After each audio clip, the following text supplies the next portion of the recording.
Good morning, British and American culture students. This is our special edition Chuseok lecture. I apologize, I'm wearing a Toronto Raptors shirt. It's not because anything's happening in basketball or because I am a fan, but I'm not advertising for them. I just neglected to bring a proper shirt. It's Chuseok. I think I could skateboard down the hallway. There's nobody here except for me. So yeah, I didn't wear my proper professor clothing, but the show must go on. So I'm gonna record this anyway. Just a note as we go forward into the material. I already mentioned that quiz number 1 is this coming Friday, but the material from this class is not for this quiz, it's for the next one. So when you're studying, make sure you study the previous lectures and don't worry about this stuff for quiz number 1, because this is the beginning of the material for quiz number 2, in addition to some of the things I said about the Normans last lecture, okay? One more thing, I don't want to keep talking and repeating myself, but there is a week period, and sometimes I've extended it because of the problems to over a week. From now on, there's just a week to get your attendance done. Once that week is over, the lecture on the cyber campus disappears. You can't get attendance after that, okay? Whether it says complete or incomplete, you don't have a chance to get those minutes recorded, okay? It's actually working. It's saying that you're watching it for a certain amount of minutes. It's just not flagging it as complete. So just do what you're normally doing, like I said. Get the minutes on there, because I can see it, and then when it disappears, it doesn't matter. I can still see that you've done it, and I can change it to complete. But I'm hoping that the administration does it themselves, because that's what's supposed to happen. But don't worry about that. But anyway, after the week is gone, there's no chance for you to go back and get your attendance. That week is over. I'm being generous in letting you have a week, so don't do it the last day. I got an email today saying, oh, I meant to do it, but now it's gone. Yeah, it disappears. After the deadline, it disappears. You can watch it on my channel, you can watch it through my website, but you can't get credit for attendance after the week is gone, okay? That's it. That's the rule. And you can't manipulate that. Now, we're doing chapter 2. The chapter is called Unsettling the Great Chain of Being, as I explained, mostly because social order is so important to maintain. It's the same now, and we have different tools to do that, and politicians do want to keep things organized, and we have to, because there's so many people and life is so complicated. Obviously, we look backwards and we think that, well, 1,000 years ago things were much simpler, and that's true to a certain extent. But the whole world was organized a different way, and different cultures have different ways of doing this. So we're going to talk about how the English, especially, but to a certain extent, all Western European cultures had similar ways of doing this, at least within what we call Christendom, the Christian countries of Europe. So this is what we call medieval life. In the past, we've called it the Dark Ages because, you know, the Roman civilization spread all over Europe, and they had all these technological advances and advanced administrative systems, and everything seemed organized and civilized the way that Western people liked it, and that system broke down into all these fragments. And compared to the Romans, that seemed dark, like that we lost some of the learning, some of the, connections between far ends of the continent, which was true. But at the same time, local in regional areas, there were lots of cultures that developed, and very interesting things were done and created during that time. So people don't usually like to call it the Dark Ages, especially because during the Dark Age, the Middle East had the Islamic flowering of culture and the conquest of all the countries that are, largely still Islamic today. And China also was in, it was in an upward swing of its culture. It was just Europe that was kind of dark. So Dark Ages is not a very attractive expression. But when Alfred was in the swamp, surrounded by Vikings, that's definitely the Dark Ages for the English people, for the Anglo-Saxons. That's true. So anyway, I'm not going to use that term, but once we get to 1066 and Harold Godwinson loses the battle at Hastings, whether it was his fault or was unlucky or the Normans were just too powerful, it's a combination of them. William the Bastard, whose mother was not a noble, has now gone from being the Duke of Normandy, which was unlikely, to being the Duke of Normandy and the King of England. And he, at first, he's pretty lenient. And although all of his followers, some of them are from Brittany, actually, which is Britons, remember, the Celtic people, some of the Celtic people that were, chased out by, basically by combination of Romans and Anglo-Saxons and Jutes. They were chased out. They emigrated to northwestern France, and they established, and there is to this day a language called Brittonic, and those people, some of them that live there now and over the last 2,000 years actually came from England. They immigrated down, and some of the soldiers that were with William, with the Normans, it wasn't just Normans, dominantly Normans, but there was other lords and barons and peoples of northern France and what's now Belgium, Flanders, the Flanders area, that joined his army. And some of them were from Brittany, they're Bretons. So they're kind of re-invading their ancestors' territory. So there's a combination of people there. But anyway, a lot of the people that fought for William, particularly the Norman lords who were knights and were riding horses and had armor and who had land in Normandy, they expected to be rewarded. So when they came to England and they won, they wanted money. They wanted money and land and slaves and treasure and status and everything like that. That's one of the reasons they were going to England, and they were promised that. So William had to reward his followers. So anyway, on Christmas Day, he was crowned King of England in 2 languages, in English and in French. And when all the Normans yelled in French, "Hail the King," and the English also yelled, "Hail King William," Guillaume, Le Bâtard, kind of, he doesn't like to be called that, King William anyway, Le Roi Guillaume in French. When they say that, they yell so loudly that some of the Normans think that the English in London are going to attack him. So they start running around attacking the English people and burning buildings. So that's how it starts, right? That's not a good start. He becomes the king. He gets a bilingual recognition. When the English yell, "Hail King William," they don't understand what they're saying, and it's so loud that they think that they're going to attack and threaten the king. So the Norman knights start running around and breaking things, burning buildings, and attacking English people.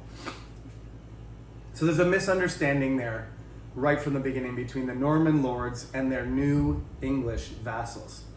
So for a few years, actually, William tries to get along with the English people. He starts giving lands and titles and positions out to Normans, but for the most part, any of the English that didn't fight against William, he leaves them alone. And he has to go back to Normandy, actually, because Normandy has barons and other nobles that they cause trouble too. So he goes back to Normandy, and he's constantly doing this. Normandy, England, Normandy, the whole time, because there's always people making trouble, resisting his rule. So I think he kind of gets embittered by this. he goes back to Normandy. He crushes the people in Normandy because he is a very good military leader and he has strong political connections. So he takes care of business in Normandy. When he's there, the English revolt. This makes William super angry. Comes back. Supposedly he was trying to learn English. He decides these English people are pigs. They don't respect their king. They don't realize that I was being nice. Now I'm not going to be nice. So when he comes back to England, he stops trying to learn English. He fires all the people who are English people in his government, and he starts replacing them with Normans. And he doesn't bother learning English. He just speaks French. And he goes into the countryside and he goes after all the people that are resisting, rebelling, not following Norman law. And he starts killing and burning stuff all over England. In particular, there's a rebellion in the north. And he goes up there, and it's called the Harrying of the North. And William marches up there and basically goes across northern England, destroys everything to teach the English a lesson. Then he builds castles all over the place. And he puts Norman knights in each castle. He builds hundreds of these things. And the English have never seen these kind of castles. They're small, square stone castles. There's a picture of one on page 67. And usually castles are for defense, right?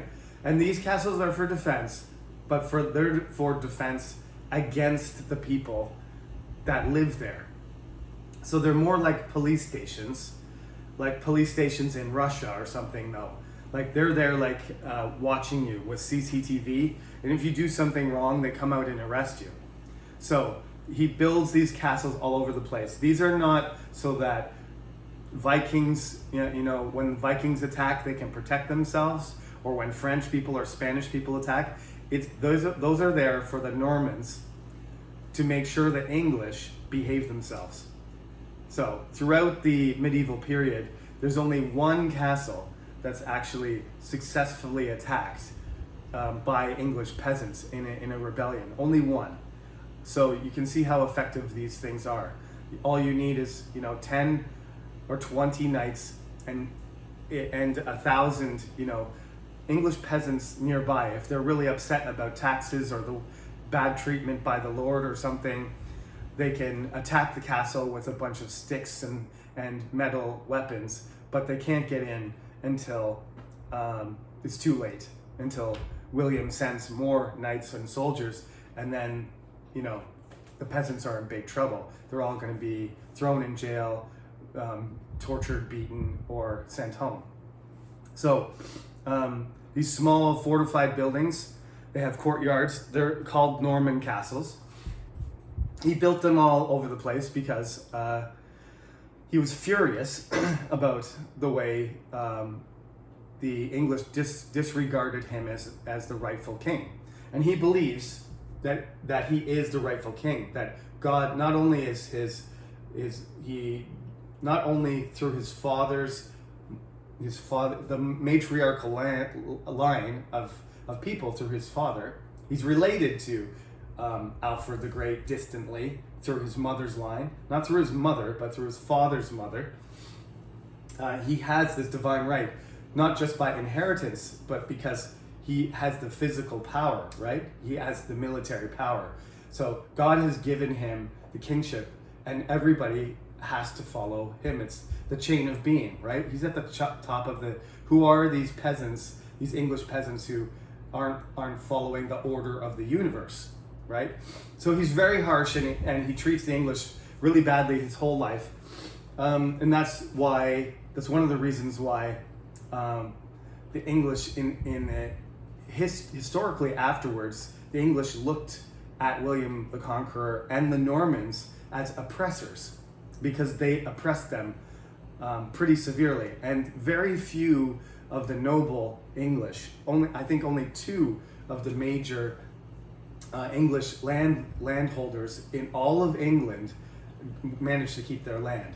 So this is another thing. Remember this, what William the Conqueror did. Not only did he punish all the people and refuse to speak English and replace everybody in important positions, but he also made it clear that he was, everyone had to be beholden to him.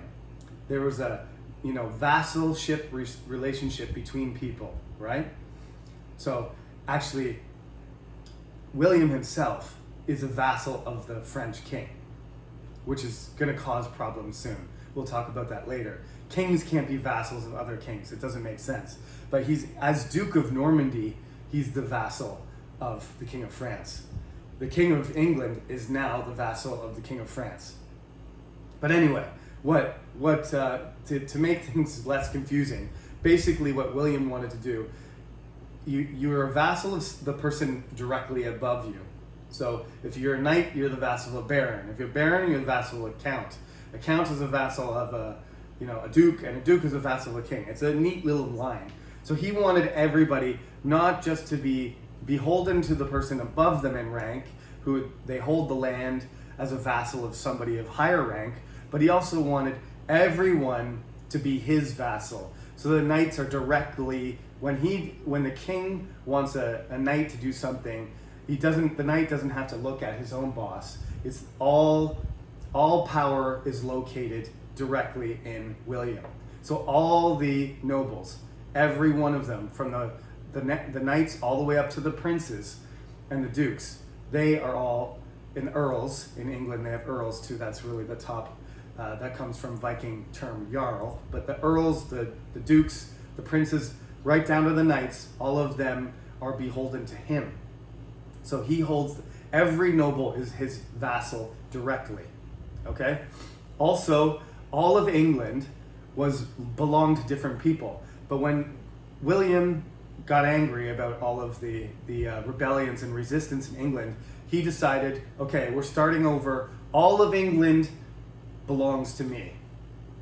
All of it. It's the biggest land grab in history. William's so angry that he just says, okay, this entire territory, it's my kingdom, I own it. He gives about 30% of it to his followers and Normans, so he redistributes all the land, except for, like I said, only 2 English people get to keep their land. All the rest of the nobles' land goes to Normans, all of it. So 30% gone.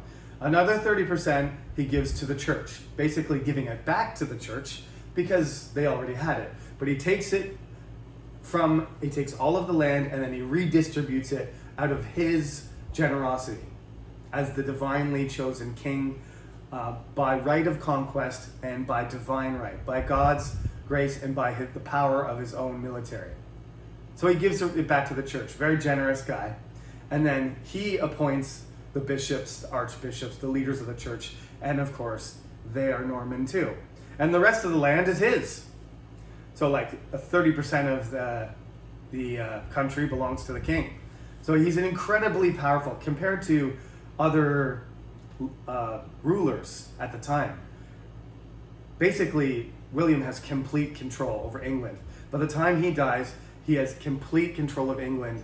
Such complete control that even though he's a conqueror and he's a usurper, he's not really the rightful king, right? There was a Danish guy and there was an English guy, and Edward the Confessor is not his father. Despite the fact that he doesn't really belong there according to the law and social order, when he dies, the next king, he splits his lands. Robert gets Normandy. His son, another son, William Rufus, he gets England, and his third son, Henry, who will, when his brother dies and he fights with his other brother, take over Normandy and England. Nobody says anything. The English have been completely absorbed and crushed and dominated. The dominant culture is Norman, completely. So much that when he dies, there's not even a whisper. When his sons take over, nobody says anything. Even though his son William is a bit of a party animal and doesn't really, he's liked, but he's not a very good king. But nobody complains and nobody tries to overthrow him. That's how dominant William was.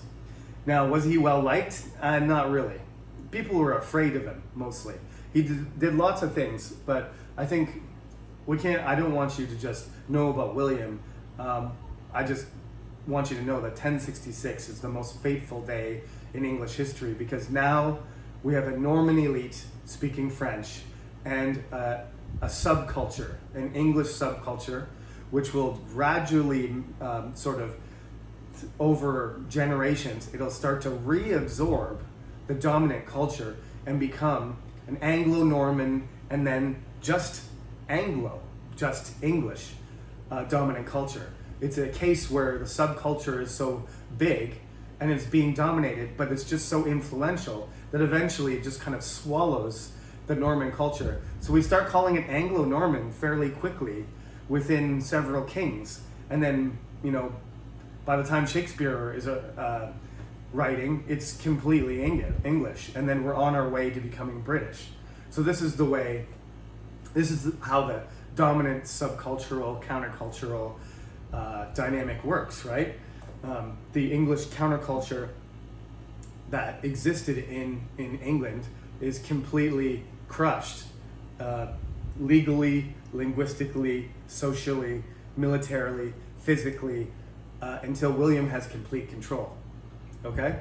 Now here's just for a little bit of a break with all the information I'm telling you. One of my favorite stories about William is, as he gets older, you know, obviously he's a very powerful person. Nobody can tell him what to do. He's got tons of money and he can eat whatever he wants. So he, excuse me, I got a bit of a cold. He eats and he hunts and he exercises and he does sport as much as he wants. He starts to get fatter. He starts to gain weight. And so by the end of his life, he's a pretty big guy. But he still likes to do sports. He still likes to do athletics, and he was a warrior his entire life. So the story goes that he was out hunting, and because he's so big, it's not easy for him to ride his horse anymore. And at a certain point in the hunt, he's riding his horse, and the horse kind of halts, stops quickly, and it throws him forwards in his saddle. And if you've ever been on a horse before, there's kind of a hard, you know, piece at the front of the saddle where you can grip it and it keeps you in the saddle. It's called a pommel. But he gets thrown forward really violently, and the pommel hits him in the stomach, and it bursts his intestines. This is pretty disgusting, I know. But supposedly he gets this injury. Some people say that's not what it was. He was just sick because he was probably eating way too much and not taking care of his health. But anyway, shortly after that incident, whether it happened or not, shortly after that, he died. And then he had 3 sons. So one of them's taking England, one of them's taking Normandy, and the other one's taking some money. And we'll sort that out later. But that's not really important for this course. So that's just one of the things that William did. He split. He didn't think that England and Normandy should remain one joint kingdom. He gave one to one son and one to the other. But that's not what's going to happen. One of the third one, who didn't get a kingdom, is actually going to reunify the two of them. And for hundreds of years, Normandy and England are going to be connected.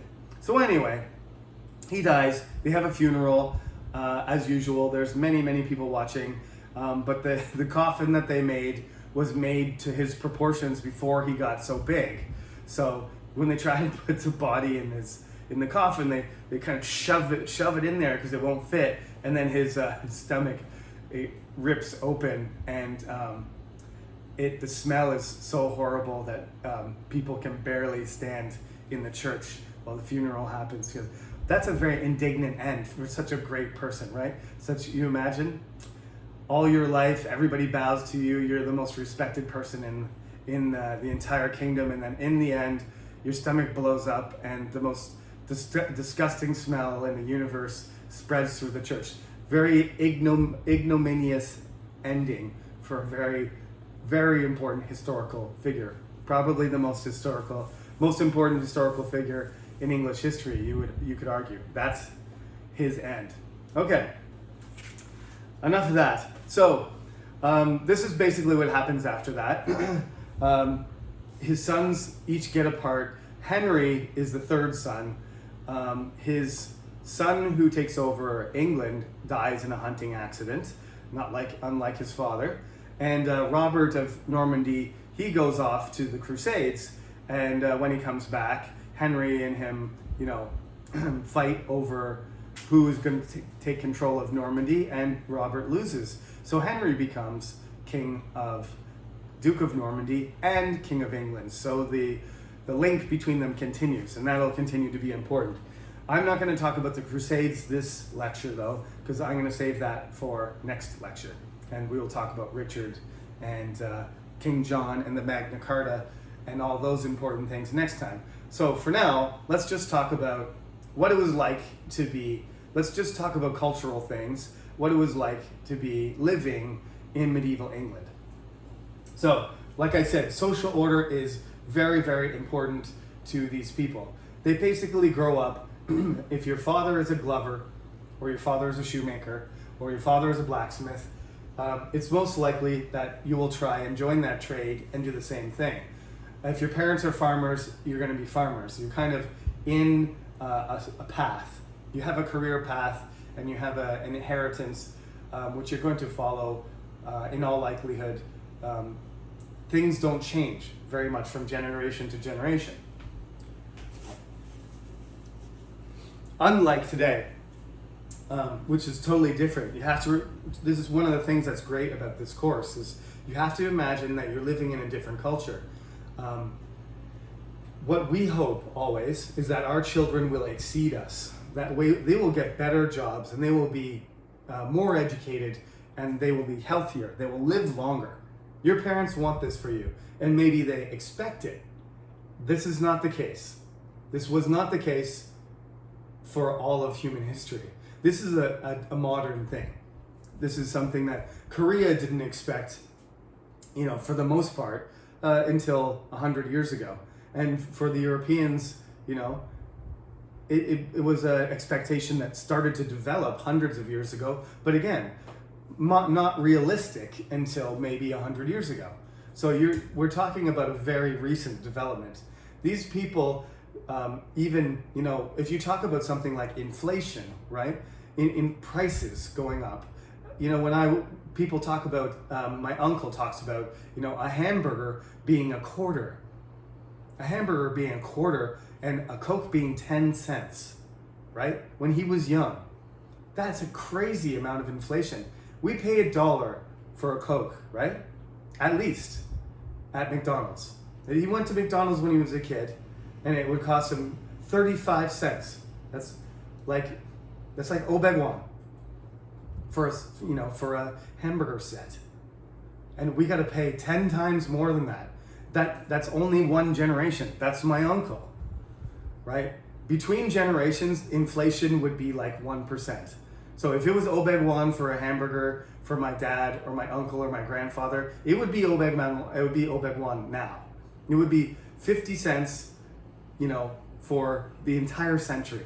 Prices didn't move, okay? So this is a very stable, in terms of many things, stability was very important. They couldn't handle that kind of stuff. If prices went crazy like that, nobody could buy anything. And, the economy was kind of it wasn't being controlled. They didn't really understand how it worked. So, what was the dominant thing? The government had control over certain things, don't get me wrong, but economic policy was not something that was developed. They really didn't know what they were doing. They just knew that they could tax, and they could use that tax to make buildings and get food and fight wars. That's pretty much how it works. So, taxes, right? Taxes are going to be taxes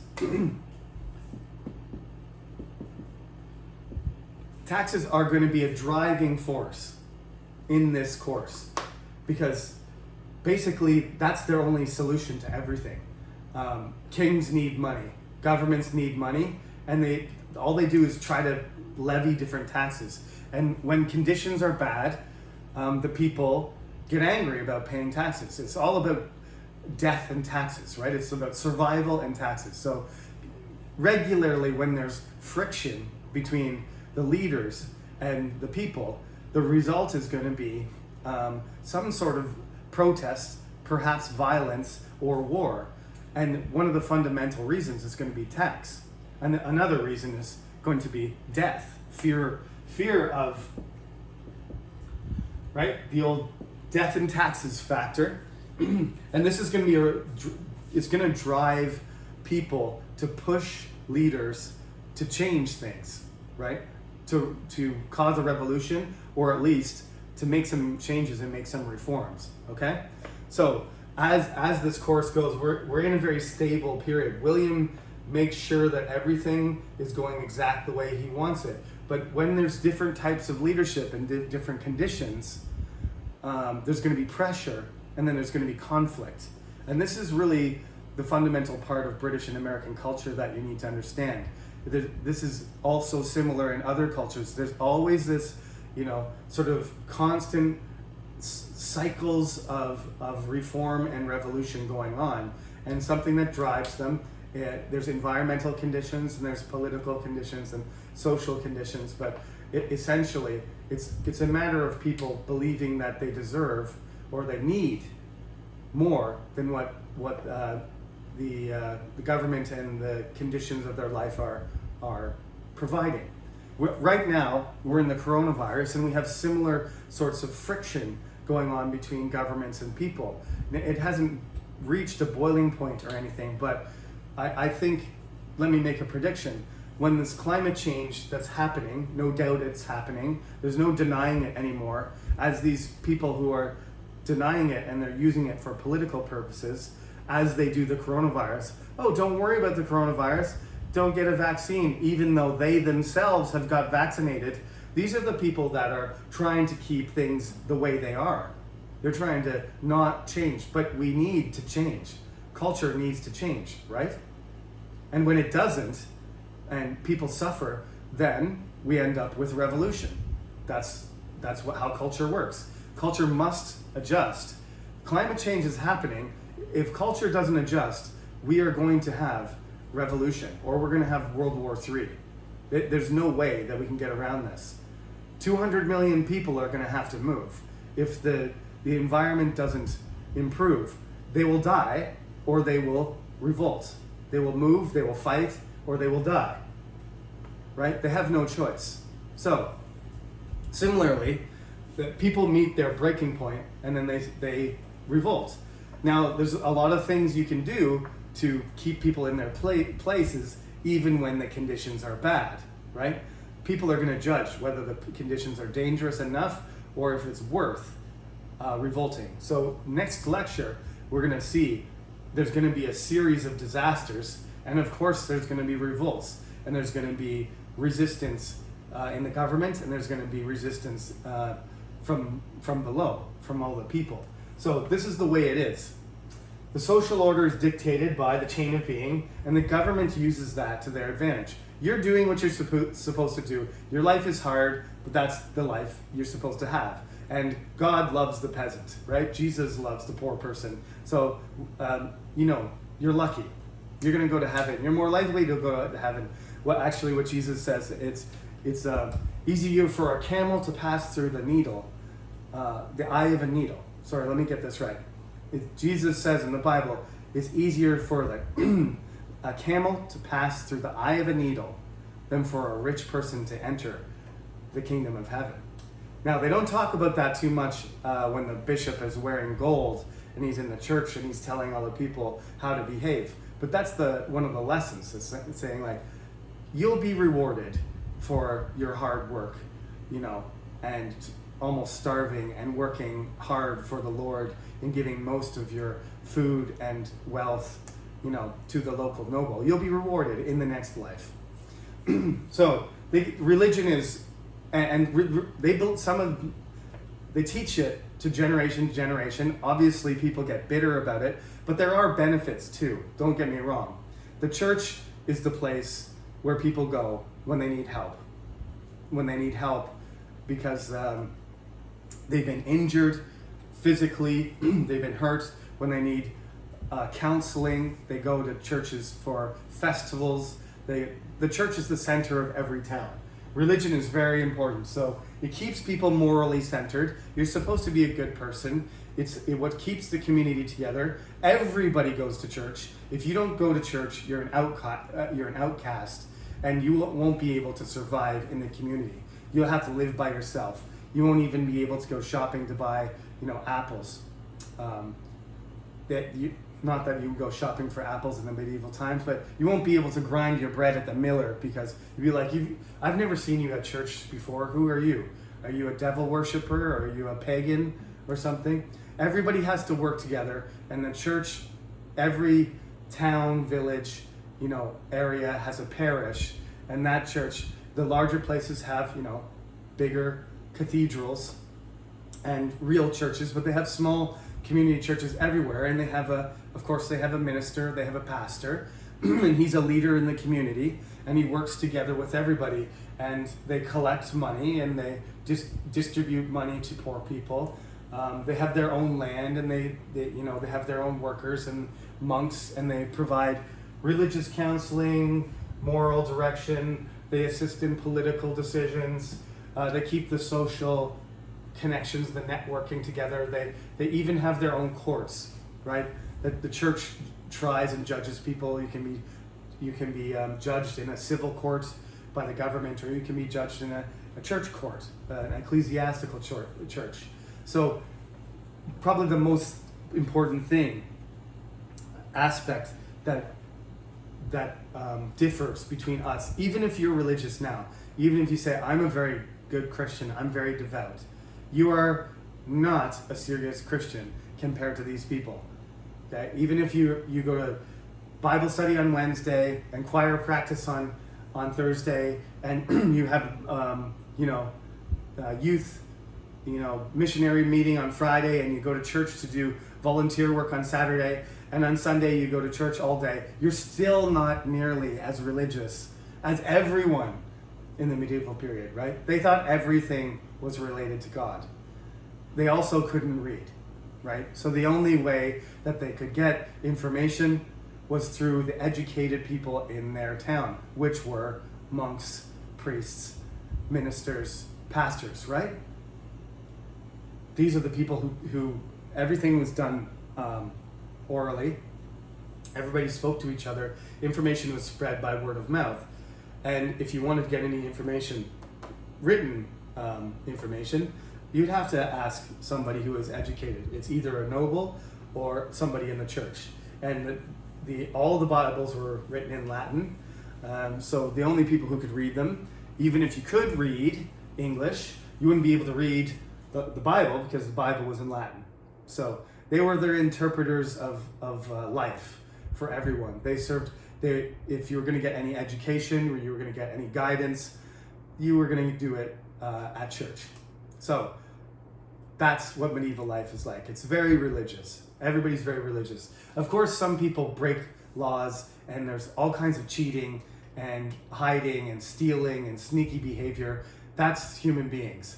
But the church is the dominant. Instead of the state, instead of police officers and government and counselors and social workers,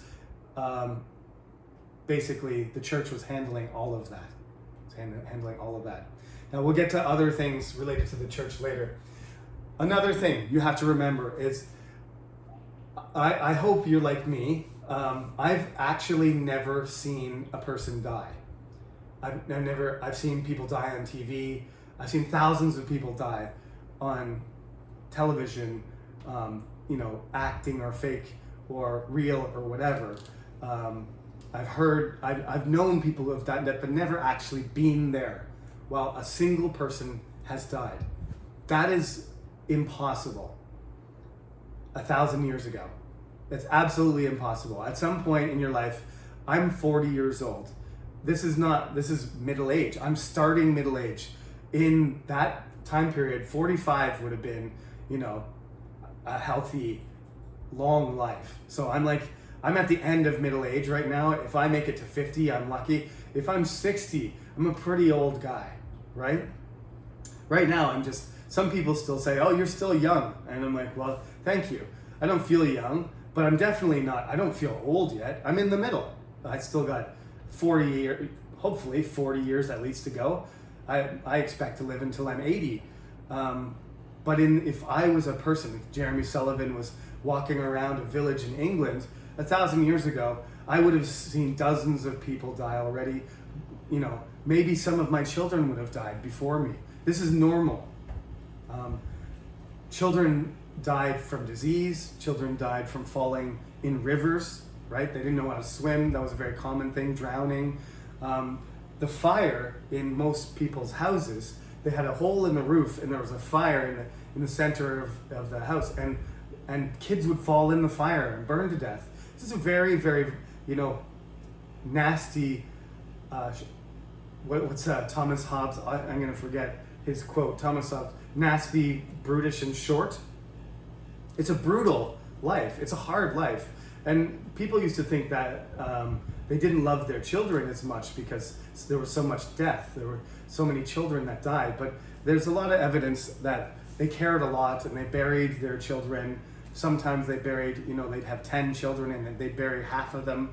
It would be it would be more than shocking. It would be traumatic for us. But I mean, they found it was part of life to have a very high mortality rate.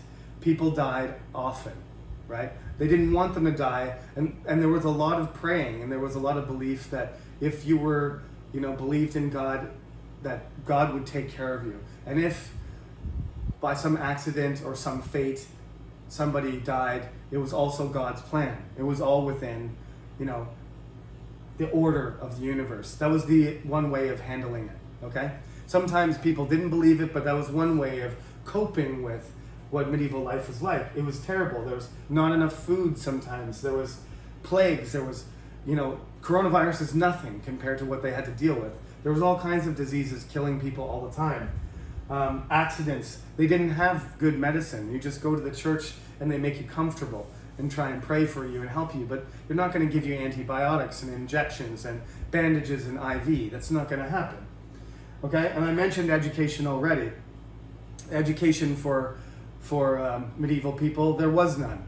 Just the rich people. Rich people would educate themselves by having tutors and expert scholars, as rich people did down through the ages. There was no public education available. There was Oxford. If you wanted to get an education, you joined the church. Otherwise, you were rich. Two choices. You're in a rich family. If you're not in a rich family, try to join the church and get your education through the Catholic Church of England. That's it. Or you could go to the continent and go all the way to Rome if you wanted, if you were able. So, yeah, life was completely different. It's very stratified. Social mobility is very restricted. People don't move up and down very easily, and so you're kind of stuck in that life. And there's no expectation of anything being any different, okay? So hopefully that gives you a sense of the picture of the culture itself and what it's like. Please read over the section. It's not very long. I've talked a lot, and there's only a few pages that talks about this, but all these things are important to know. Next lecture, I'm going to talk about the Crusades. I'm going to talk about the Magna Carta. I'm going to talk about famine and the Black Death and a certain talented writer who changed English literature forever, Geoffrey Chaucer. So we'll finish off the chapter this coming Friday. That lecture will come out after you do your quiz. So remember, watch this lecture before the following Tuesday, after Chuseok, after maybe it's Kechanjal. Make sure you watch it by then, but this material is not actually on the quiz, okay? I hope this was interesting to listen to, and I will see you next time. Have a great holiday. Happy Chuseok. Oh, I forgot I can turn this off myself. Happy Chuseok.